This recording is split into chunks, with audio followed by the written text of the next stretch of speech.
পদক্ষেপ নেন নাই, কি পদক্ষেপ দিচ্ছেন? পাশাপাশি আরেকটা বিষয় যদি জানতে চাই, শুধু পোশাক পরিবর্তন বা ছোটখাটো শাস্তি দিয়ে আসলে পুলিশের পরিবর্তন হচ্ছে না।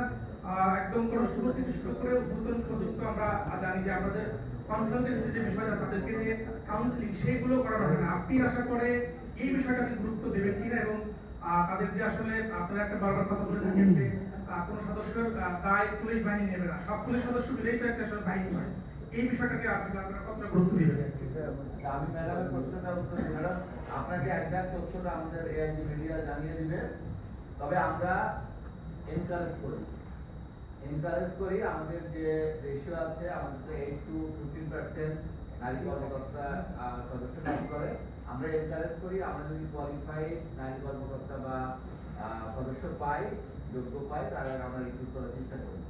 এবং আমাদের এখন একটা রিক্রুটমেন্ট অনলাইনে গেছে, আপনারা দেখেছেন।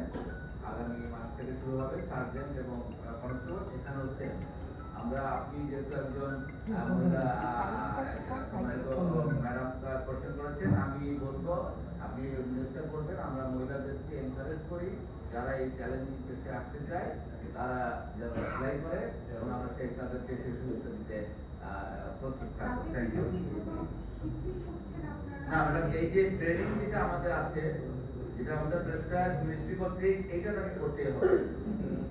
তাদের জন্য পড়ার মাত্রা হয়তো একটু কম আছে, কিন্তু ট্রেনিং, আমাদের একাডেমিক ট্রেনিং যে কাজগুলো না, আমাদের আমাদের যারা এখন রিক্রুট হয়েছে তাদের কোনো কমপ্লেন করেনি, তারা কমপ্লেন আমরা জানিয়ে দিলাম। আমরা জানাই সব।